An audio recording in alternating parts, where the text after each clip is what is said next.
मित्रों, आज आप लोगों के सामने जो पाठ लेकर आए हैं उस पाठ का नाम है फोटोग्राफ। यह कक्षा 11 के इंग्लिश के पोएट्री का प्रथम लेसन है। और फोटोग्राफ का अर्थ होता है छायाचित्र। जैसा कि छायाचित्र या फोटोग्राफ जो होते हैं उनको जब हम देखते हैं तो हमारी पुरानी स्मृतियां तरोताजा हो जाती हैं। इस पाठ में भी ऐसा ही हुआ है। कवित्री महोदय जब अपनी माँ की पुरानी छायाचित्र को देखती हैं तो वह भाव विभोर हो जाती हैं और अपनी पुरानी स्मृतियों में खो जाती हैं। यह फोटो उनके माँ की उस समय की है जब उनकी माँ बहुत छोटी थी और अपनी दो चचेरी बहनों के साथ समुद्र के किनारे पानी में अटखेलियां खेल रही थी और उनके चाचा भी उनके साथ थे फोटो लेने के लिए। अब आगे देखिए पाठ के बारे में। The cardboard show me how it was when the two girl cousin went paddling. अब यहाँ पर कार्डबोर्ड का मतलब होता है गत्ता, वैसे होता है, लेकिन यहाँ पर छायाचित्र से मतलब हुआ जिसमें फोटो मढ़ाई हुई होती हैं। द कार्डबोर्ड शो मी, गत्ता, गत्ते के ऊपर लगी हुई छायाचित्र मुझे यह दिखाती है या स्मरण दिलाती है कि हाउ इट वाज, यह कैसा दृश्य था। कह रहा ना, हाउ इट वाज, यह कैसा दृश्य था। When the two girl cousin, जब दो चचेरी बहनें went paddling, when the two girl cousins went paddling, जब मेरी माँ अपनी दो चचेरी बहनों के साथ पानी में छप या पानी में खेल रही थी। वैसे पैडलिंग माने होता है पानी में क्रीड़ा करना या छप करना होता है। Each one holding one of my mother's hand, each one, जो उस मेरी माँ की जो चचेरी बहनें थी, each one holding, पकड़े हुए थी वो एक एक, one of my mother's hand, अर्थात उसकी माँ जो बीच में थी और उसकी माँ की जो कजिन थी वह दोनों तरफ थी, उसके अगल बगल, और एक एक हाथ पकड़े हुए थी। And see the big girl, और उन तीनों में अर्थात लेखिका की माँ और उसकी दोनों चचेरी बहनों, उनकी दोनों चचेरी बहनों के बीच में लेखिका की माँ जो थी वह बड़ी थी। सम 12 years और सो, यही कोई लगभग 12 वर्ष या और कुछ। All three stood still, all three जो तीनों थी बहनें, स्टूड स्टिल, खड़ी हुई थी शांतिपूर्वक, to smile through their hair, अपने बालों के बीच से। तीनों जो है अपने बालों के बीच से मुस्कुराते हुए खड़ी थी। अब देखिए यहाँ पर समुद्र के किनारे तीनों बहनें थी, यानी दोनों चचेरी बहनें और लेखिका की माँ। तो हवा के झोंकों से बाल उनके चेहरे पर पड़ गए थे, तो चेहरों के बीच से, मतलब बालों के बीच से चेहरा जो दिखाई पड़ रहा था वे तीनों मुस्कुरा रही। तो वही कह रही हैं all three stood still to smile through their hair, अपने बालों के बीच में से वो तीनों जो है मुस्कुरा रही थी।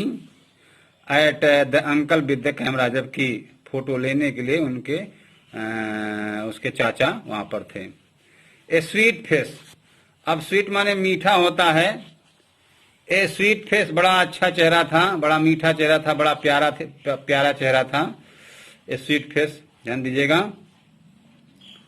कहाँ गया है। ए स्वीट फेस, बड़ा प्यारा चेहरा।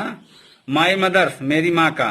That was before I was born, that was before I was born, ध्यान दीजिएगा, बहुत अच्छा है। That was before I was born, जो यह जो चेहरा था, अब चेहरा कह सकते हैं क्योंकि उसमें फोटोग्राफ में चेहरा था, अर्थात जो फोटो थी वह जो है लेखिका के पैदा होने से पहले का था। लेखिका का that was before I was born, जो मेरी पैदाइश से पहले का था। एंड द सी, और जो and the sea which appear to have changed less, और जो सागर था, समुद्र, which appears to have changed less, और ये जो सागर समुद्र है बहुत कम परिवर्तित महसूस हुआ, यानी सागर में या समुद्र में कह सकते हैं ज्यादा परिवर्तन नहीं हुआ। वास्ट धुलता था, देर टेरिबली माने होता है अत्यधिक, और ट्रांसिएंट माने होता है अस्थायी। वास्ट देर टेरिबली ट्रांसिएंट फीट, जो उनके अत्यधिक अस्थायी पैरों को धुलता था।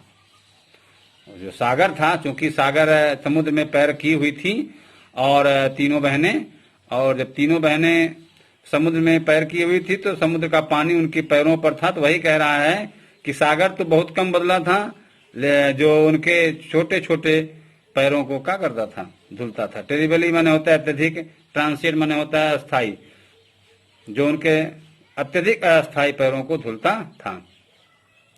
आगे देखिए, सम 20-30 ईयर्स लेटर, यही कोई 20 या 30 वर्ष बाद, 20 या 30 वर्ष बाद, she had laughed at the snapshot है, snapshot, she had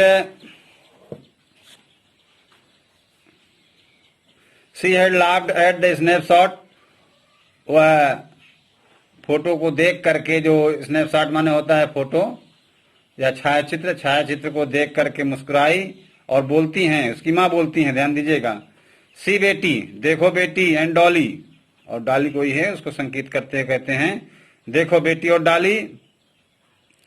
she had से वह कहा करती है, कहती, and look how they dressed us, and look देखो, हाउ दे किस प्रकार से, दे माने वे, यानी उनके गार्जियन जो थे, उसकी माता के गार्जियन थे, ड्रेस्ड अस कपड़ा पहनाए हुए थे, फॉर द बीच समुद्र के तीरे जाने के लिए, यानी समुद्र के किनारे जाने के लिए हमको किस प्रकार से कपड़ा पहनाए हुए थे, यानी समुद्र के किनारे जो घूमने वाला जो कपड़ा होता था वह कपड़ा उनकी माँ लोगों को पहनाया, माँ और मौसी को पहनाया गया था। द सी हॉलीडे, समुद्र के किनारे छुट्टी बिताने के लिए, वाज हर पास्ट, समुद्र के किनारे जो छुट्टी बिताने के लिए, वाज हर पास्ट, वह उनकी माँ का अतीत था। हर पास्ट ना, हर माने यानी हर का मतलब यहाँ पर लेखिका की माँ से है। माइन इज हर लाफर, और जबकि यह मुस्कुराहट मेरा अतीत है, और जो हंसी है वह मेरा, माइन इज हर लाफर, और मेरे लिए उनकी क्या है, और मेरे अतीत में या मेरे लिए उनकी मुस्कुराहट है, माइन मन मेरा। बोथ राई, WRY, राय माने होता है विडंबना की स्थिति में होना। बोथ राई विद लेबर्ड इज ऑफ लॉस, यानी बोथ राई दोनों ही विडंबना, विद लेबर परिश्रम के साथ, इज ऑफ लॉस, इज माने होता है आसान, लॉस माने होता है खोना। दोनों ही विडंबना को, दोनों ही अपने अपने नुकसान भी कह सकते हो, दोनों ही अपने अपने नुकसान को आसानी से भुलाने के लिए कह रहा ना, देखिए, बोथ राई with labours is of loss, दोनों ही अपनी अपनी नुकसान को आसानी से भुलाने के लिए विडंबना की स्थिति, राई है विडंबना की स्थिति में थे। आगे देखिए, now she has been dead nearly as many years, now अब लेखिका कह रही है कि उसकी माँ जो है, she has been dead nearly as many years, यानी उसकी माँ को मरे कई वर्ष बीत गए, उसकी माँ को मरे, she has been dead nearly as many years, उसकी माँ को मरे कई वर्ष हो गए, as that the girl lived, जब वह बालिका थी, लड़की जैसी थी, यानी करीब 11-12 वर्ष। ऐसा भी कह सकते हो कि लेखिका की माँ को मरे लगभग 11-12 वर्ष हो गए। End of the circumstance, and of this circumstance, और यह जो परिस्थितियां हैं, there is nothing to say at all, और यह जो परिस्थितियां हैं, इन स्थिति के बारे में कुछ भी कहा नहीं जा सकता है। फिर देख लीजिए, and the end of this circumstance, और यह जो परिस्थितियां हैं, there is nothing to say at all. There is nothing to say, कहने के लिए कुछ भी नहीं है, एट ऑल मैंने पूरी तरह से, और इन परिस्थितियों में कहने के लिए कुछ भी नहीं है। सर्कमस्टेंस माने परिस्थितियां होता है। It's silence, silences, it's silence माने इसकी शांति, इसकी शांति, साइलेंस माने होता है शांति, और साइलेंसेस माने होता है चुप कर देना, साइलेंसेस माने चुप कर देना। उनकी शांति हमको क्या कर देती है, शांत कर देती है या चुप कर देती है।